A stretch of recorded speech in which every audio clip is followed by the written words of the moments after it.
तो West Bengal board class 12 economics का आज हम लोग का फर्स्ट क्लास है। ठीक है, West Bengal board class 12 economics semester 3 का आज हम लोग का फर्स्ट क्लास है। और फर्स्ट क्लास में हम लोग सबसे पहले स्टार्ट करेंगे सिलेबस के साथ कि भाई सिलेबस क्या है, इसको एक बार समझ लेना है। तो अलग अलग बुक्स मेरा देखना है, यूट्यूब में एक वीडियो है जिसमें हम बुक्स के बारे में डिस्कस किए। तो इकोनॉमिक्स का जनरली 2 बुक फॉलो होता है हर स्कूल में, जिसमें से जो बेस्ट बुक है अकॉर्डिंग टू मी और हम लोग जो गो थ्रू किए सब बुक से, तो दैट इज़ ओरिएंटल इकोनॉमिक्स। तो हम जब फॉलो भी करेंगे पढ़ाने के वक्त तो ओरिएंटल इकोनॉमिक्स को ही फॉलो करेंगे, because oriental economics is the best. Oriental economics का जो लैंग्वेजेस यूज़ किया उसमें बहुत ही सिंपल एंड प्रिसाइज है, मतलब समझने के लिए स्टूडेंट लोग को ज़्यादा मेहनत करना नहीं पड़ेगा, बहुत ईजिली और बहुत अच्छे से आप लोग समझ सकते हैं। तो यूनिट वाइज ब्रेक डाउन किया हुआ है। ओरिएंटल इकोनॉमिक्स का एक और बहुत अच्छा चीज़ क्या है कि वो चैप्टर वाइज ब्रेक डाउन नहीं करता है सिलेबस को, यूनिट वाइज ब्रेक डाउन करता है। इससे पहले जो हम लोग का बुक्स था, आपके जब शायद जयदीप सर्किल फॉलो करते होंगे, तो उसमें ना चैप्टर वाइज ब्रेक कर देते हैं। चैप्टर वाइज ब्रेक करने का प्रॉब्लम हो जाता है स्टूडेंट लोग को रखता है ये चैप्टर से कितना मार्क्स आएगा सर, तो उसमें समझाने में थोड़ा डिफिकल्टी होता है। ये वैसे नहीं करता है, ये एकदम यूनिट वाइज ब्रेक किया। अब देखिए इसमें सबसे पहला है पहला यूनिट 1 मैक्रो इकोनॉमिक्स और माइक्रो इकोनॉमिक्स। देखिए हम लोग का जो पूरा सिलेबस है वो 2 पार्ट में डिवाइडेड है। इसको हम सबसे पहले आपको समझा देते हैं। इकोनॉमिक्स जो है ये 2 पार्ट में डिवाइडेड है, एक है मैक्रो इकोनॉमिक्स, दूसरा है माइक्रो इकोनॉमिक्स। अब ये सब क्या माइक्रो है मैक्रो है ये क्लास 11 में आपको होपफुली पता होगा, अगर नहीं पता होगा तो हम फिर से आप लोगों को बताएंगे, कोई प्रॉब्लम नहीं है। तो क्लास 12 WBCHSC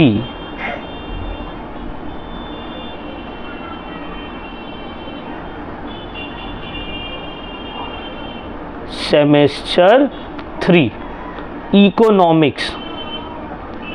तो ये तो आप लोगों को स्कूल में सबको बता ही दिया गया, अगर हम भी अपने वीडियो में बहुत बार बोले स्टार्टिंग में कि भाई 2 सेमेस्टर होने वाला है इस बार हाँ यस। तो सेमेस्टर 4 और सेमेस्टर 3 ये दोनों बोर्ड एग्जाम है। सेमेस्टर 3 एंड सेमेस्टर 4 दोनों ही बोर्ड एग्जाम है, ठीक है ना। तो सेमेस्टर 3 में MCQs आएगा, सेमेस्टर 4 में रिटन डिस्क्रिप्टिव होगा। तो सेमेस्टर 3 का भी हम लोग बात करें, जो MCQs होने वाला है 40 मार्क्स का होगा सर। ये 40 मार्क्स का, अब देखो 2 पार्ट में इकोनॉमिक्स डिवाइड है, एक है मैक्रो इकोनॉमिक्स और दूसरा है माइक्रो इकोनॉमिक्स। अब देखिए मैक्रो इकोनॉमिक्स जो है ना ये थोड़ा सा टफ है compare to micro economics. Micro economics easy होता है, मैक्रो थोड़ा सा टफ है, ठीक है ना। तो देखिए आपका 2 चैप्टर जो है, सॉरी 3 चैप्टर मैक्रो इकोनॉमिक्स से है 20 मार्क्स का, जिसमें से एक है नेशनल इनकम अकाउंटिंग, दूसरा है सिंपल केनीजियन सिस्टम, तीसरा है balance of payment and exchange rate. ये 3 यूनिट जो है ये मैक्रो इकोनॉमिक्स का है। 8 मार्क्स का नेशनल इनकम से आएगा, 8 मार्क्स का केनीजियन सिस्टम से एंड 4 मार्क्स का बैलेंस ऑफ पेमेंट। फिर 20 मार्क्स का आ जाते हैं माइक्रो इकोनॉमिक्स। ये यूनिट 4, 5 और 6 जो देख रहे हैं ये माइक्रो इकोनॉमिक्स है। इसमें जो है ये थोड़ा कंपैरेटिवली इजी है। Brief reference to colonial past, evolving features of Indian economy और एग्रीकल्चर, ये भी 8 मार्क्स और ये 4 मार्क्स, टोटल मिला के 20 + 20 40 मार्क्स का है आपका। तो हम जनरली क्या करते हैं ना, हम भी एक स्कूल में पढ़ाते हैं, तो हम स्कूल में इको जो पढ़ाते हैं हम माइक्रो से स्टार्ट किए थे, मैक्रो से स्टार्ट नहीं किए थे। रीज़न इसलिए हम माइक्रो से स्टार्ट किए थे क्योंकि थोड़ा ईजी पड़ता है। तो अब हम स्टार्टिंग में भी बहुत टफ चैप्टर अगर स्टार्ट कर देंगे तो स्टूडेंट लोग को थोड़ा सा प्रॉब्लम होता है, ठीक है। बट बहुत कोई स्टूडेंट फिर हमको बोलने लगा नहीं सर आप यूनिट वाइज करवाइए ना, तो फिर हम ये डिसाइड किया कि एक चैप्टर मैक्रो से करवाएंगे, एक चैप्टर माइक्रो से करवाएंगे। भाई करवाना तो पूरा ही है, हमको एग्जाम से पहले पूरा ही सिलेबस कंप्लीट करना है, तो माइक्रो और मैक्रो लेकर साथ में हम लोग को चलना है, ठीक है। माइक्रो भी करेंगे और मैक्रो भी करेंगे। तो आज जो हम लोग पढ़ने वाले हैं मैक्रो इकोनॉमिक्स का यूनिट 1 पहला चैप्टर, जिसका नाम है national income accounting. National income accounting. तो आज हम लोग macro economics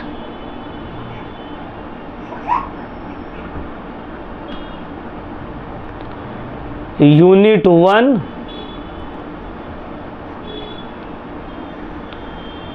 national income accounting, national income accounting, ठीक है सर। अच्छा, यही वाला चैप्टर हम लोग को आज करना है, ठीक है। ये चैप्टर हम लोग करेंगे। सर ये चैप्टर कितने मार्क्स का आएगा? अभी हम दिखाई नहीं आप लोग को मार्क्स डिस्ट्रीब्यूशन कितना है, 8 मार्क्स। तो सर ये चैप्टर जो है हम लोगों का बोर्ड्स में 8 मार्क्स का आएगा। कितना लॉन्ग आएगा और कितना शॉर्ट आएगा इससे बोलो, कितना लॉन्ग आएगा और कितना शॉर्ट आएगा ये चैप्टर से?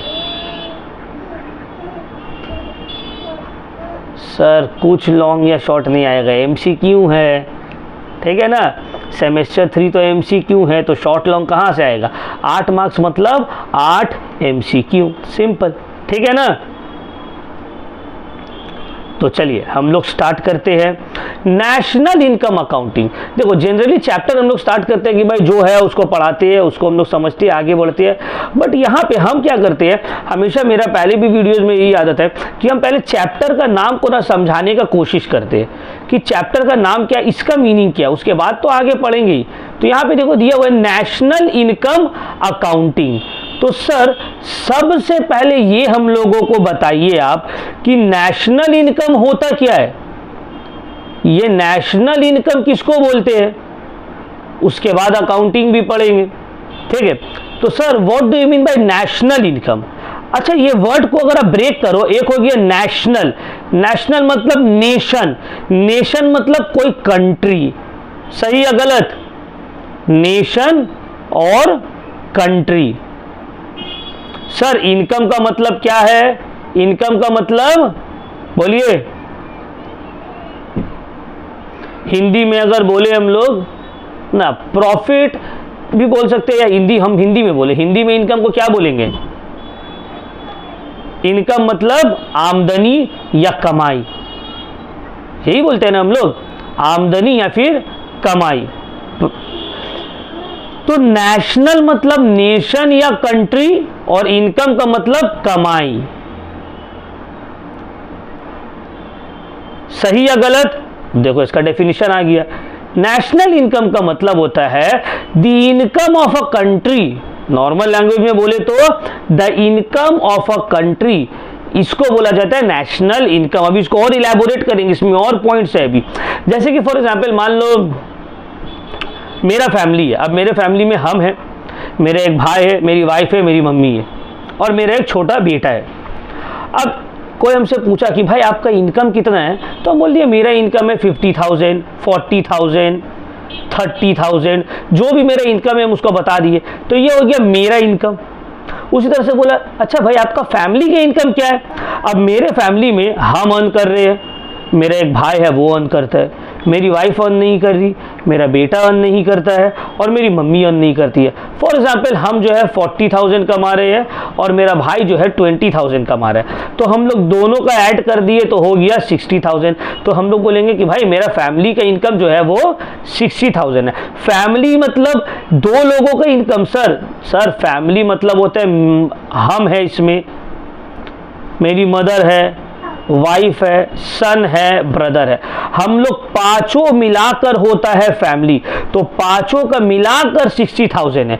अब इसमें से कोई जो है my mother, my wife, my son doesn't earn anything, only I and my brother earns, but family में तो सभी को है, तो फैमिली का इनकम हो गया 60,000 रुपीज। उसी तरह कंट्री का इनकम मतलब क्या होता है, देखो इंडिया एक कंट्री है, अब इंडिया में 140 करोड़ लोग रह रहे हैं, सब में कोई ना कोई कुछ कमा रहे हैं, कोई नहीं कमा रहे। अब जितने भी लोग इंडिया में कमा रहे हैं, जब सबका इनकम को हम प्लस करेंगे तो हो जाएगा ये national income. But sir sir sir ये तो बहुत डिफिकल्ट काम है, आप कैसे करके कर लीजिएगा? इतना सारे लोगों का इनकम को ऐड करना क्या इजी है? 140 करोड़ लोगों का इनकम को ऐड करना नहीं, वो बहुत टफ है।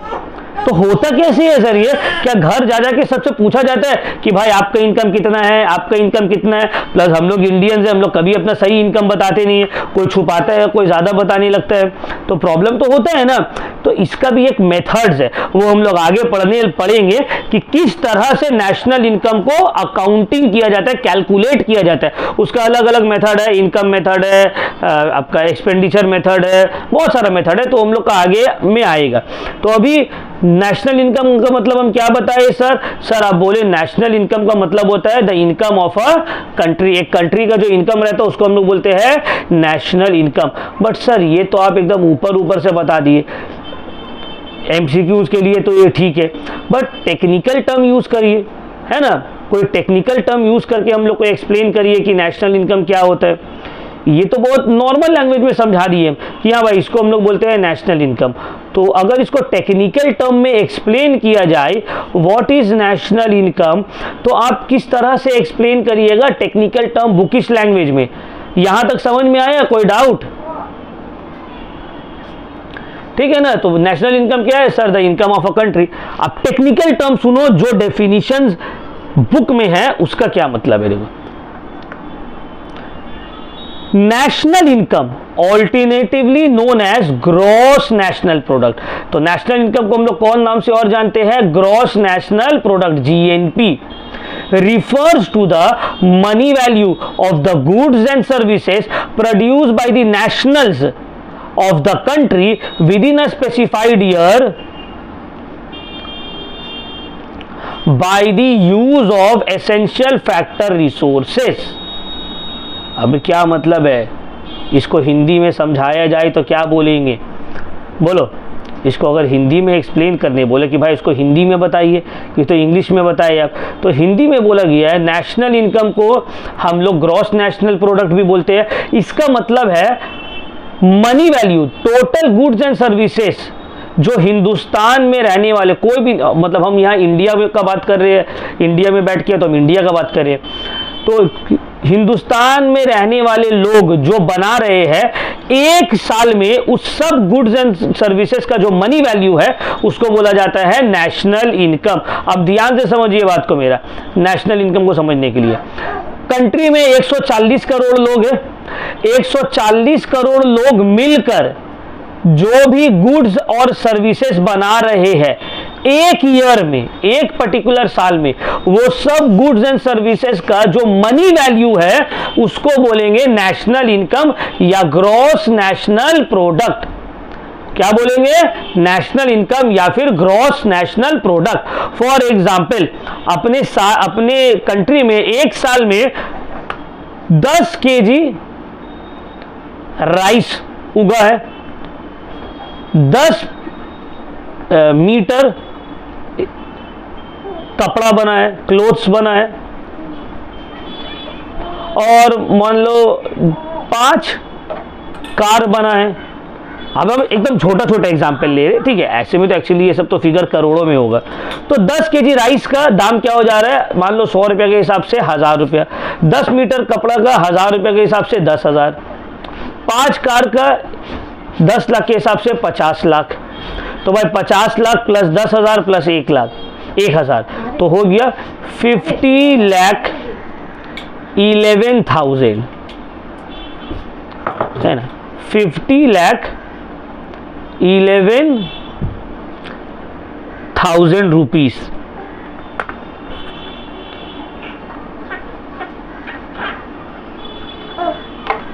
ठीक है ना। तो ये हो गया मेरा नेशनल इनकम। कैसे सर? क्योंकि 140 करोड़ लोग मिलकर ये सब सामान एक साल में बनाए हैं कंट्री में, तो ये सब सामान का जो मनी वैल्यू है उसको बोलेंगे नेशनल इनकम या ग्रॉस नेशनल प्रोडक्ट। अच्छा, 140 करोड़ लोग में से सर सब तो नहीं बनाता होगा, कोई नहीं भी बनाता होगा। हाँ, हो सकता है कोई नहीं बनाता होगा। हम कब बोले कि सबका सब बनाता होगा?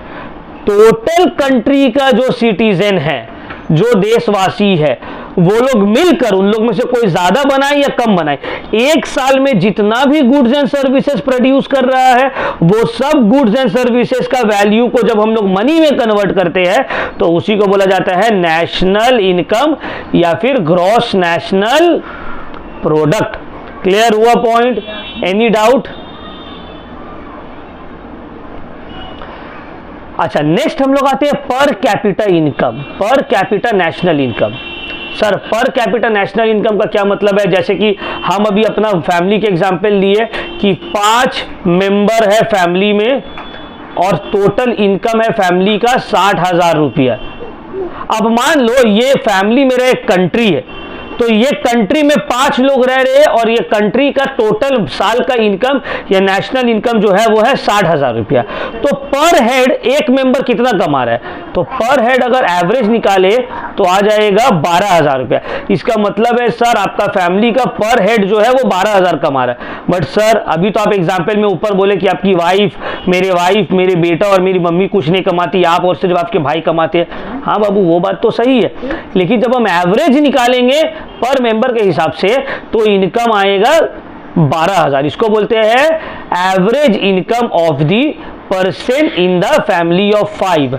उसी तरह से सेम वे में 140 करोड़ लोग मिलकर जो कमाते हैं उसको बोलते हैं नेशनल इनकम। जब नेशनल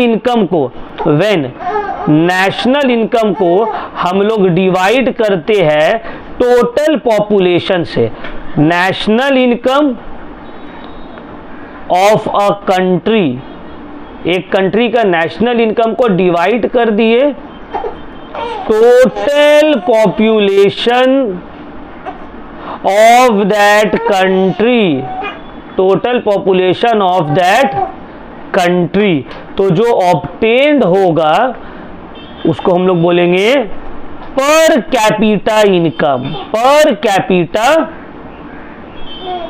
इनकम।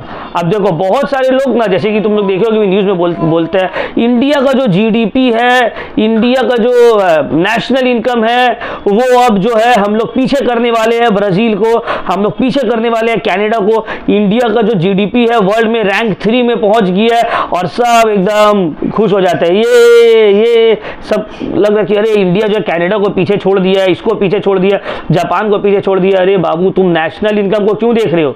तुमको अगर कंपेयर करना है तो पर कैपिटा इनकम को कंपेयर करो। फॉर एग्जांपल मान लो मेरा फैमिली में 5 लोग हैं, 5 मेंबर का फैमिली है और हम लोग कमा रहे हैं 60,000 रुपया।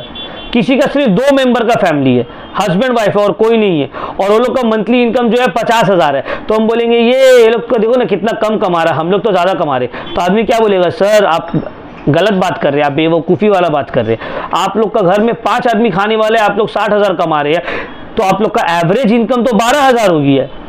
वेरेज अगर आप यहाँ पे देखिएगा इन लोग के घर में सिर्फ 2 आदमी है और ये लोग 50,000 कमाता है, तो इन लोग का एवरेज इनकम जो है वो 25,000 हो गया। तो मतलब इन रियलिटी अगर आप देखिएगा तो आपका घर में जो है आपके घर से ज़्यादा बेटर कंडीशन है फाइनेंशियली उन लोगों का, क्योंकि वो लोग 2 आदमी में 50,000 कमा रहे और आप लोग 5 आदमी में 60,000 कमा रहे। तो समझ में आया? इसी तरह जीडीपी जो है बहुत सारा टाइम मिसलीड कर देता है कंट्री को जब हम लोग दूसरे कंट्री के साथ कंपेयर करते हैं। भाई कनाडा का पॉपुलेशन तो वेस्ट बंगाल से कम है, कनाडा का पॉपुलेशन जो अपना यूपी से कम है, तब जाके वो 4th रैंक या 5th रैंक आ रहा है। और इंडिया का पॉपुलेशन जो है वो बहुत ज्यादा है, 140 करोड़ है। तो उस हिसाब से अगर देखिएगा तो जापान इतना कम पॉपुलेशन में वो उसका जीडीपी हम लोग से लगभग करीब है, और हम लोग का जापान से 10 गुना ज्यादा, उससे भी ज्यादा पॉपुलेशन हम लोग का है, तब जाके हम लोग उसका करीब आ रहे हैं। तो उस हिसाब से तो भाई जापान तो हम लोग से बेटर हो गया ना पर कैपिटा इनकम में। तो पर कैपिटा इनकम को हम लोग देखते हैं डेवलपमेंट देखने के लिए। टोटल या ग्रॉस नेशनल प्रोडक्ट हमेशा सही आपको इमेज नहीं दिखाता है कंट्री का। तो होपफुली आपको समझ में आ गया होगा कि भाई नेशनल इनकम किसको बोलते हैं और पर कैपिटा इनकम किसको बोलते हैं। ठीक है ना, कोई डाउट यहां तक? ठीक है ना, तो ये अपना था जो हम लोग चैप्टर स्टार्ट किए, नेशनल इनकम अकाउंटिंग का कुछ एक तरह से जिस्ट कि सर नेशनल इनकम क्या है, क्या मीनिंग होते हैं और पर कैपिटा इनकम किसको बोलते हैं। चलिए अब हम लोग आते हैं बुक में। देखो, economics covers variety of topics and attempts to solve puzzles in day to day life. Economics में बहुत सारा चीज़ को हम लोग कैलकुलेट करते हैं, चेक करते हैं। शॉर्ट में बोला जाए तो इकोनॉमिक्स जो है ये अंडरस्टैंड करता है बिहेवियर, इकोनॉमिक बिहेवियर। बिहेवियर का मतलब हम बोल रहे हैं क्योंकि तुम साइकोलॉजी की स्टूडेंट हो तो बिहेवियर का मतलब हम लोग वो ह्यूमन बिहेवियर का बात नहीं कर रहे कि कौन गुस्सा है, कौन खुश हो जा रहा है। ये यहाँ पे बिहेवियर का मतलब होता है इकोनॉमिक बिहेवियर। क्या मतलब है? Economic behaviour.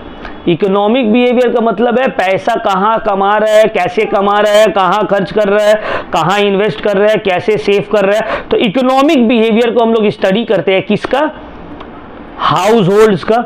हाउस होल्ड मतलब फैमिली, ठीक है ना। प्रोड्यूसिंग यूनिट्स फर्म्स, फर्म्स मतलब इंडस्ट्रीज, और कंट्रोलिंग यूनिट गवर्नमेंट। जब हम गवर्नमेंट बोल रहे हैं ना तो यहाँ पे कौन सा गवर्नमेंट, स्टेट गवर्नमेंट या सेंट्रल गवर्नमेंट? नहीं, जब गवर्नमेंट हम बोल रहे हैं तो इसका मतलब होता है लोकल गवर्नमेंट भी आ जाएगा इसमें, स्टेट गवर्नमेंट भी आ जाएगा इसमें, सेंट्रल गवर्नमेंट भी आ जाएगा इसमें। ठीक है, गवर्नमेंट मतलब सब गवर्नमेंट, चाहे वो लोकल गवर्नमेंट हो, म्यूनिसिपैलिटी, केएमसी, तुम्हारा म्यूनिसिपैलिटी हो गया या फिर तुम्हारा पंचायत हो गया, स्टेट गवर्नमेंट हो गया, सेंट्रल गवर्नमेंट हो गया, सबको। ठीक है ना। अच्छा, एक चीज़ और, इकोनॉमिक्स में गवर्नमेंट के बदले में हम लोग बहुत सारा जगह स्टेट यूज़ करते हैं। ठीक है ना, ये सब 11 में की होगी स्टेट। तो स्टेट का मतलब क्या होता है? गवर्नमेंट। हम लोग ज्योग्राफी वाला स्टेट नहीं पकड़ेंगे कि वेस्ट बंगाल, महाराष्ट्र, पंजाब, वो सभी स्टेट नहीं। In economics state means government. तो हम लोग इकोनॉमिक्स में स्टडी करते हैं behaviour, consuming units house hold का, प्रोड्यूसिंग यूनिट्स फर्म्स का, कंट्रोलिंग यूनिट्स गवर्नमेंट का। एडम स्मिथ, क्लास 11 में पढ़े होंगे इसके बारे में। एडम स्मिथ जिसको बोला जाता है father of economics, Adam Smith father of economics जो है वो अपने बुक में, उनका एक बुक है जिनका नाम है, बहुत इंपॉर्टेंट याद रखना है, ठीक है, an inquiry into the nature and causes of wealth of nation. इसमें वो एक्सप्लेन करते हैं इकोनॉमिक्स को as a science of wealth. वो बोलते हैं इकोनॉमिक्स क्या है? इकोनॉमिक्स है स्टडी ऑफ वेल्थ। ठीक है, लेटर ऑन बाकी सब अलग अलग स्कॉलर्स, कार्ल मार्क्स हो गया, एल्फ्रेड मार्शल हो गया, ये लोग सब, ओए एल्फ्रेड मार्शल हो गया, कार्ल मार्क्स हो गया, ये लोग भी अपना जो है ऐड करते किया डेफिनेशन। ठीक है। अच्छा, इकोनॉमिक्स को ब्रॉडली क्लासिफाई किया गया है दो पार्ट में, माइक्रो इकोनॉमिक्स और मैक्रो इकोनॉमिक्स। सेमेस्टर 1 में हम लोग माइक्रो इकोनॉमिक्स के बारे में बहुत पढ़े हैं। ठीक है ना, इसको तो बंद कर दो।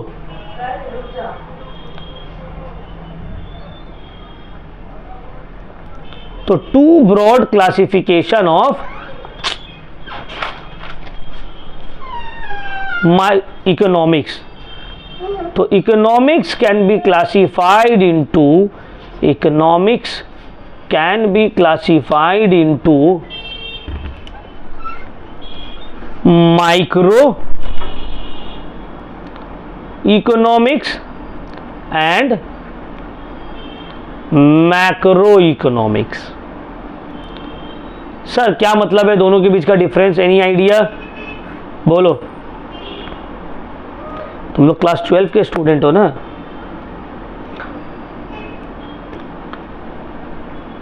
हाँ, माइक्रो वर्ड का मतलब है स्मॉल, मैक्रो का मतलब होता है लार्ज। ठीक है ना। अब देखो, माइक्रो इकोनॉमिक्स का मतलब होता है जब आप एक इंडिविजुअल ह्यूमन बीइंग या इंडिविजुअल पर्सन या फिर इंडिविजुअल फर्म या फिर एक फैमिली का इकोनॉमिक बिहेवियर को स्टडी करते हैं उसको बोला जाता है माइक्रो इकोनॉमिक्स। जब आप एज अ इकोनॉमी होल या पूरे कंट्री, पूरे स्टेट, पूरे देश का इकोनॉमिक बिहेवियर के ऊपर स्टडी कर रहे हैं उसको बोला जाएगा मैक्रो इकोनॉमिक्स। क्या बोला जाएगा? Macro economics. हाँ देखो, micro economics is the study of particular firm. एक पर्टिकुलर मतलब क्या होता है? वन, कोई एक पर्टिकुलर फर्म, पर्टिकुलर फैमिली या हाउस होल्ड, पर्टिकुलर कमोडिटी का प्राइस, वेज या इंटरेस्ट। मैक्रो इकोनॉमिक्स स्टडी करता है एग्रीगेट्स को। एग्रीगेट्स मतलब होता है टोटल। क्या होता है? टोटल क्वांटिटीज, मतलब नेशनल इनकम, पूरे कंट्री का इनकम को। उसकी तरह नेशनल आउटपुट मतलब national production, general price level, फिर इसमें और ऐड कर सकते हैं एम्प्लॉयमेंट, रोजगार, फिर इसमें और ऐड कर सकते हैं पॉवर्टी, भुखमरी, फिर इसमें और ऐड कर सकते हैं aggregate demand and supply. Aggregate मतलब पूरा कंट्री का डिमांड और सप्लाई। ये सबको जब हम स्टडी कर रहे हैं तो ये होगा मैक्रो इकोनॉमिक्स। तो माइक्रो मतलब छोटा इंसान, एक फर्म, एक बिजनेस। मैक्रो मतलब एक का नहीं, पूरा इकोनॉमी एज अ होल, पूरा इकोनॉमी एज अ होल।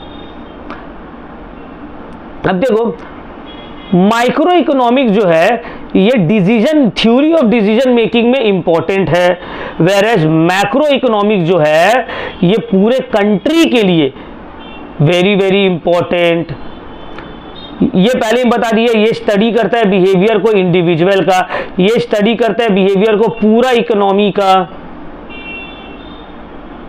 ठीक है।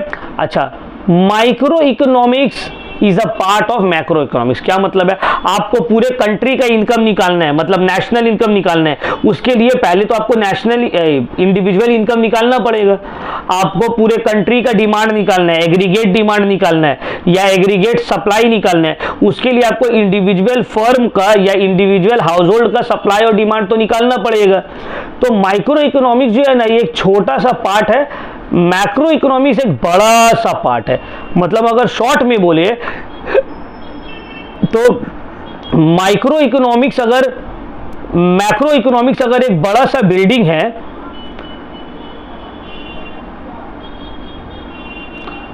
तो माइक्रो इकोनॉमिक्स जो है उसका छोटा छोटा फ्लैट है। समझ रहे हो? अगर मैक्रो इकोनॉमिक्स, हाँ समझ में आया? मैक्रो इकोनॉमिक्स अगर एक बड़ा सा बिल्डिंग है, हाँ, मैक्रो इकोनॉमिक्स अगर एक बड़ा सा बिल्डिंग है तो माइक्रो इकोनॉमिक्स उस बड़ा सा बिल्डिंग के एक छोटा छोटा फ्लैट है। तो बहुत सारे छोटे छोटे फ्लैट से मिलके ही तो एक बिल्डिंग बनता है ना। समझ में आ रहा है? अब ये बिल्डिंग को अब ये पूरा बिल्डिंग का आपको डिमांड निकालना है कि पूरा बिल्डिंग में अलग अलग, टोटल यहाँ पे 9 फैमिली है। अब 9 फैमिली का राइस का डिमांड क्या है? ईयरली राइस का डिमांड पर ईयर क्या है? आप कैसे निकालोगे? सर आप पहले फ्लैट 1 से पूछोगे, फ्लैट 2 का निकालोगे, 3 का निकालोगे, 4 का निकालोगे, 5 का निकालोगे, 6 का निकालोगे, 7 का निकालोगे, 8 का निकालोगे, 9 का निकालोगे।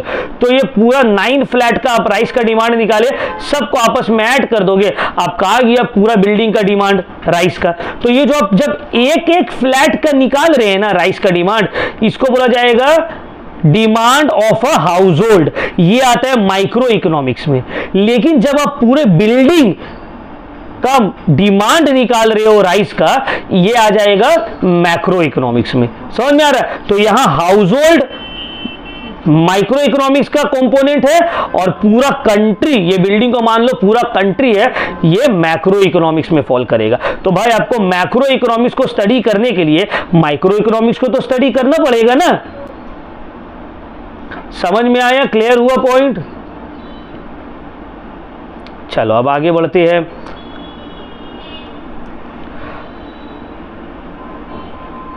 हाँ ऑब्वियसली,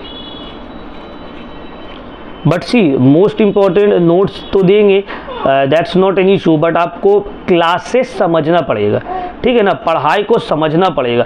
मेरा ये साल टारगेट है कि जो भी मेरा स्टूडेंट है, ये ओपनली हम हर वीडियो में बोलते हैं, मेरा जो भी स्टूडेंट है इस साल मेरा टारगेट है कि सबको हमको 90% एंड प्लस दिलाना है, जो भी हमसे जो भी सब्जेक्ट्स पढ़ रहे हैं। तो इसके लिए हम बहुत मेहनत कर रहे हैं। सिर्फ आप जो डाउट्स होगा वो डाउट्स हम क्लियर करेंगे, जो क्लासेस करवाना है वो हमको क्लियर करवाना है, नोट्स देना है, एमसीक्यूज देना है, इंपॉर्टेंस देना है, सजेशंस देना है, सब कुछ देंगे।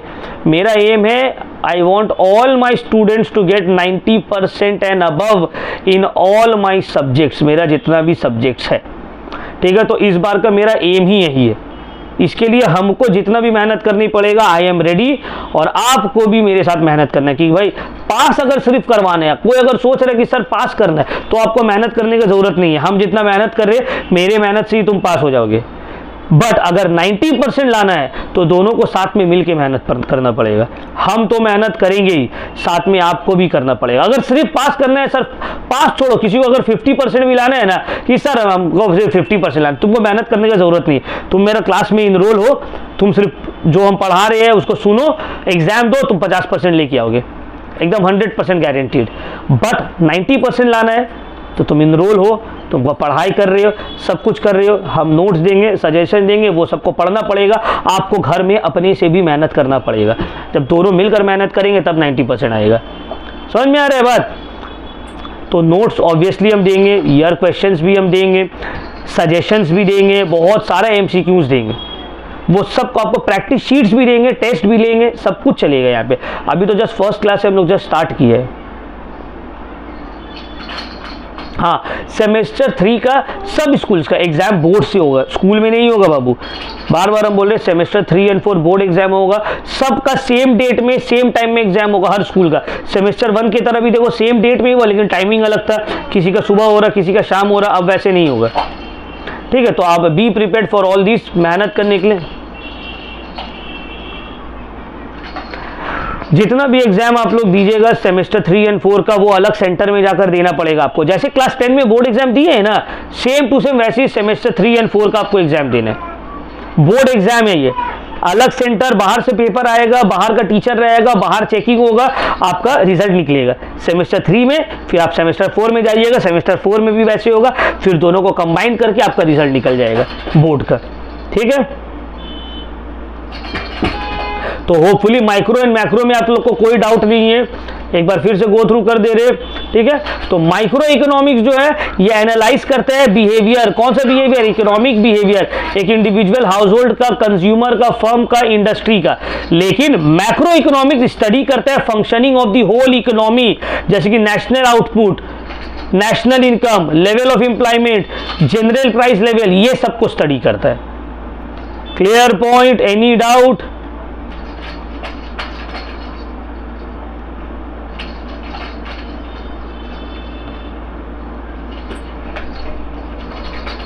Any doubt? अच्छा ठीक है, चलो तब आगे बढ़ते हैं। तो मैक्रो इकोनॉमिक्स हम लोग पढ़ लिए, बार बार हम बोल रहे, ठीक है ना। मैक्रो इकोनॉमिक्स में लोग national income, level of employment in the country, general price level, ये सब पढ़ते हैं। अच्छा, ऑब्जेक्टिव्स क्या है? What are the objectives of macro economics? Sir macro economics का क्या ऑब्जेक्टिव है? पहला objective number 1, increase in national output. देखो, increase in national output. 4 important objectives है मैक्रो इकोनॉमिक्स का परफॉर्मेंस को इवैल्यूएट करने का। No, not characteristics, characteristics is something like that, जैसे कि no, not features. Macro objectives का मतलब कैरेक्टरिस्टिक्स और फीचर्स नहीं होता। ऑब्जेक्टिव्स का मतलब बोल सकते हैं हम लोग एम।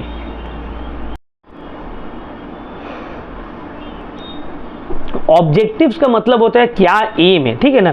तो यहाँ पे हम लोग पढ़ रहे हैं कि what is the aim of macro economics. Macro economics का एम क्या है, ऑब्जेक्टिव्स क्या चीज से समझ में आएगा, ठीक है, कि कंट्री अच्छा परफॉर्म कर पा रहा है या नहीं कर पा रहा है। तो हम लोग मैक्रो इकोनॉमिक्स को कैसे इवैल्यूएट करेंगे?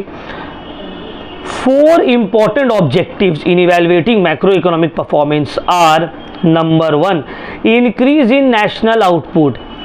द अल्टीमेट, देखो ये अल्टीमेट यार्ड स्टिक जो है, यार्ड स्टिक का मतलब क्या होता है, मेजरिंग टूल, ठीक है, of a country's economic success is its ability to generate high level of production of goods and services। अब देखो अगर आपका नेशनल आउटपुट बढ़ रहा है, नेशनल आउटपुट का मतलब देखो हम लोग बोलते हैं भाई यूएस जो है बहुत अच्छा कंट्री है, जापान जो है बहुत अच्छा कंट्री है, कैसे, क्योंकि वहां पे ज्यादा कंजम्पशन है, ज्यादा प्रोडक्शन है। तो कोई भी कंट्री का अगर आउटपुट, आउटपुट का मतलब होता है प्रोडक्शन, नेशनल प्रोडक्शन जो है वो अगर बढ़ रहा है, इसका मतलब है वो कंट्री इकोनॉमिकली अच्छा परफॉर्म कर रहा है। समझ में आ रहा है? तो द मैक्रो इकोनॉमिक पॉलिसी जो है वो इंपॉर्टेंट रोल प्ले कर रहा है नेशनल आउटपुट को अपलिफ्ट करने में। मतलब आपका जो मैक्रो इकोनॉमिक पॉलिसीज है, अगर आपका मैक्रो इकोनॉमिक पॉलिसी कंट्री का अच्छा है तो आपका नेशनल आउटपुट बढ़ेगा। अब क्या मतलब सर, एक एग्जांपल दीजिए ना सर। देखो कल को गवर्नमेंट बोला कि भाई हम जो है 5 बड़ा बड़ा फैक्ट्री खोल रहे हैं, 5 बड़ा फैक्ट्री खोल रहे हैं। अब ये जब फैक्ट्री खोल रहा है तो यहाँ पे एम्प्लॉयमेंट बढ़ेगा, प्रोडक्शन बढ़ेगा, प्रोडक्शन बढ़ रहा है तो लोगों का स्टैंडर्ड ऑफ लिविंग रेज होगा, national output, national production country में राइज होगा। उसी तरह से प्राइवेट सेक्टर लोग को बोला एक काम करो तुम लोग भी फैक्ट्री खोलो, तुम लोग का टैक्स जो है हम कम कर दे रहे हैं, अभी 10% है ना, चलो 5% कर देंगे। अब आदमी लोग सोचा बाहर कंट्री का भी और इंडियंस भी कि भाई टैक्स कम हो गया, चलो यहाँ पे और ज्यादा प्रोडक्शन करते हैं। दुबई इतना पॉपुलर क्यों है, सब कोई दुबई में जाके बिजनेस क्यों करने मांगते हैं? भाई दुबई में टैक्सेशन का सिस्टम नहीं है इंडिया की तरह, बाकी सब कंट्रीज की तरह टैक्सेशन बहुत लो है, बहुत कम है। तो देखो वहां पे नेशनल आउटपुट बहुत तेजी से बढ़ रहा है। तो पहला जो मेजरमेंट करने का, मैक्रो इकोनॉमिक्स को इवैल्यूएट करने का टूल है वो है इंक्रीज इन नेशनल आउटपुट। अगर कंट्री का national output, national production, total production rise हो रहा है, इसका मतलब है आपका मैक्रो इकोनॉमिक पॉलिसीज अच्छा परफॉर्म कर रहा है। इसीलिए ना एक चीज अगर तुम लोग नोटिस किए होगे, अगर गवर्नमेंट बेरोजगारी बढ़ता है, भूखमरी बढ़ता है, हम लोग गवर्नमेंट को एकदम घेर लेते हैं, गवर्नमेंट अच्छा काम नहीं कर रहा है। क्यों भाई, गवर्नमेंट थोड़ी सबको भूखा रखा है, गवर्नमेंट थोड़ी सबको बोला काम नहीं करो, फिर भी हम लोग बोलते हैं क्यों? क्योंकि आपका पॉलिसी सही काम नहीं कर रहा है।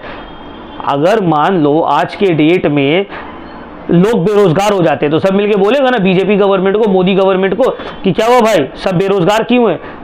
तो मोदी बोलेगा हम क्या करें, हम थोड़ी सबको नौकरी से निकाला। वो ऐसे बोलेगा?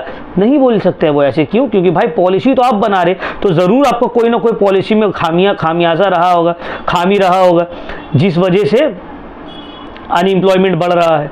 समझ में आया? क्लियर?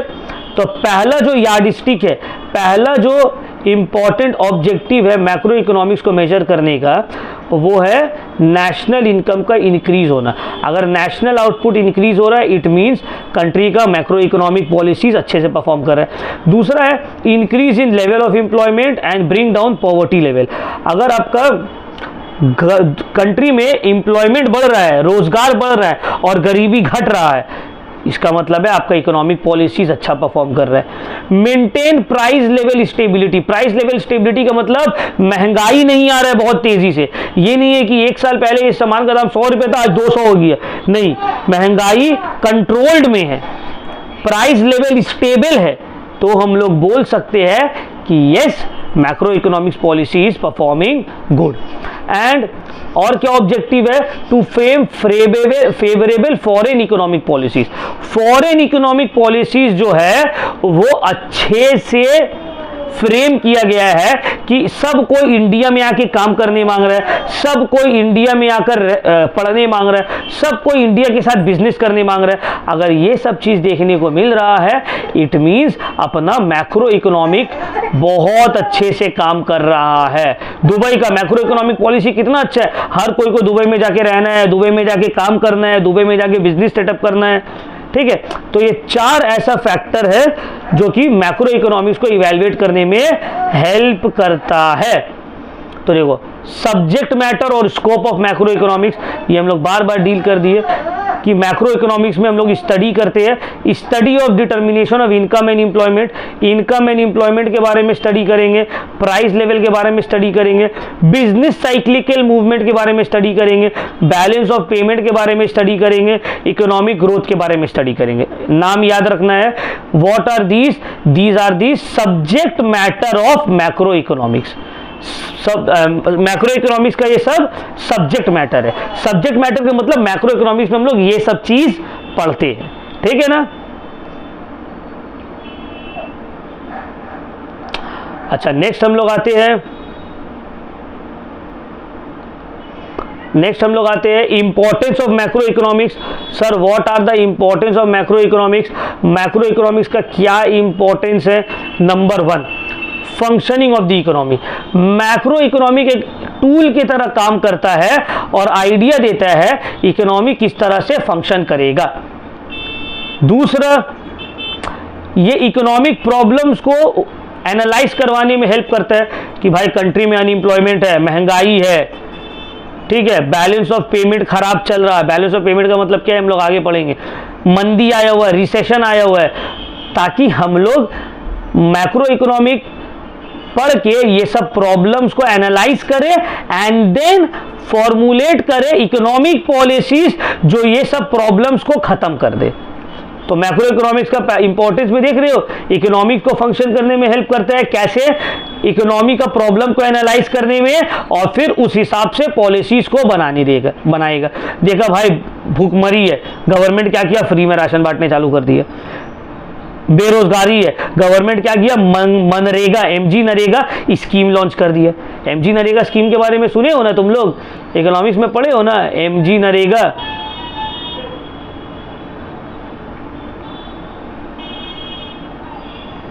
ठीक है, इसको गूगल में सर्च करना, अभी पढ़ाएंगे बहुत टाइम चला जाएगा। गूगल में सर्च करना MG नरेगा। ये एक अनएम्प्लॉयमेंट को रिमूव करने का प्रोग्राम है सेंट्रल गवर्नमेंट का, इंडिया का, ठीक है।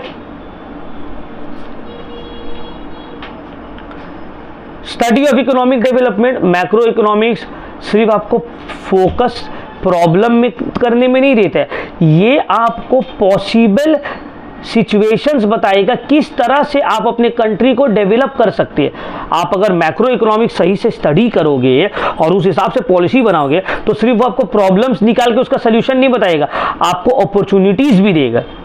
अब क्या मतलब है इसका? देखो, अभी हम लोग देख रहे हैं यूएस और चाइना के बीच में वॉर चल रहा है। अगर जो हम लोग का मैक्रो इकोनॉमी जो संभाल रहे हैं, अगर वहाँ पे अच्छे इकोनॉमिस्ट लोग बैठे हुए होंगे तो वो लोग ये चीज़ नोटिस करते होंगे। क्या नोटिस करते होंगे?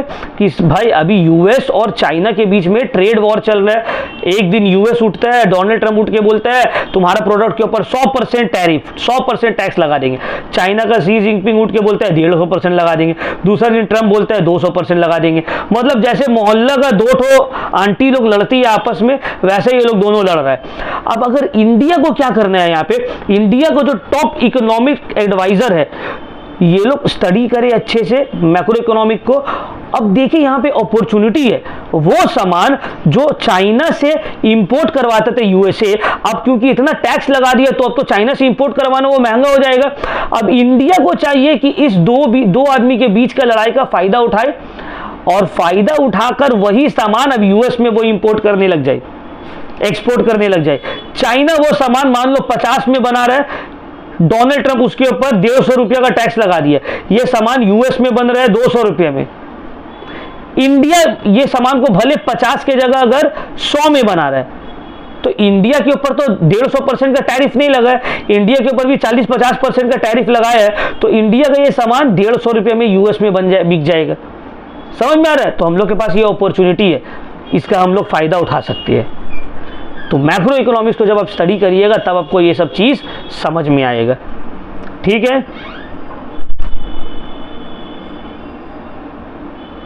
क्लियर?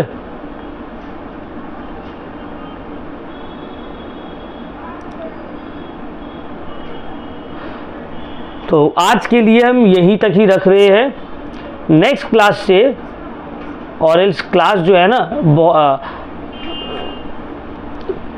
ठीक है, नो प्रॉब्लम, ठीक। तो ये जो है आज के लिए हम यहीं तक रखते हैं। नेक्स्ट जो है हम basic concepts of macro economics से स्टार्ट करेंगे, ठीक है ना। For today importance of macro economics तक, फिर basic concepts of macro economics इसको करेंगे, and then national income, real income, transfer payments, ये सब हम लोग धीरे धीरे करेंगे। देखो ये chapter, this chapter is very lengthy, ठीक है, तो ये चैप्टर ही ख़त्म करने में एटलीस्ट 4-5 क्लासेस लग जाएगा। तो एक क्लास में चाहिए हमको क्या, हम तो बैठेंगे 2 घंटे में पूरा पढ़ा देंगे, वीडियो रिकॉर्ड कर लेंगे, दे देंगे, लो भाई हो गया मेरा। बट वैसे में क्या होगा, तुमको भी बोरिंग लगने लगेगा, आधा समझ में आएगा, आधा समझ में नहीं आएगा, ठीक है। तो बहुत ज़्यादा एक्सटेंड करेंगे तो क्लासेस जो है बोरिंग लगने लगेगा। तो आज जो हम लोग पढ़े, एक क्विक रिवीजन ले लेते हैं। आज हम क्या क्या सिखाए आप लोगों को, और आप लोग के आज क्या क्या आप लोगों को क्लियर होना चाहिए। अगर इसमें कोई डाउट है तो हमसे पूछना है, ठीक है। जो नहीं पढ़ाए तो सर वो तो नहीं पढ़ाए है ना, वो कैसे क्लियर होगा, बट जो पढ़ा दिए उसमें डाउट नहीं रहना चाहिए। हम आप सबसे पहले आपको पढ़ाए नेशनल इनकम का मतलब क्या है, पर कैपिटा इनकम का मतलब क्या है, ठीक है। इकोनॉमिक्स में हम लोग किस किस का बिहेवियर पढ़ते हैं, किस किस को स्टडी करते हैं। फिर हम लोग पढ़े हैं इकोनॉमिक्स का 2 broad perspective, micro and macro. Micro economics किसको बोलते हैं, मैक्रो इकोनॉमिक्स किसको बोलते हैं, दोनों के बीच के क्या डिफरेंस है। उसके बाद हम लोग क्या पढ़े हैं सर, उसके बाद हम लोग पढ़े हैं कि मैक्रो इकोनॉमिक्स में क्या क्या सब्जेक्ट मैटर है, क्या क्या ऑब्जेक्टिव्स है मैक्रो इकोनॉमिक्स का, and what are the importance of macro economics, subject matter and importance of macro economics. तो ये सब हम लोग आज पढ़े हैं, और साथ ही साथ हम स्टार्टिंग में आप लोग को थोड़ा पेपर और सिलेबस के बारे में इंट्रोडक्शन भी दिए थे। तो यहाँ तक एनी डाउट, ठीक। तो आज के लिए क्लास जो है यहीं पे जो है इसको कंप्लीट करते हैं। अगर कुछ भी डाउट होगा then you all can ask me.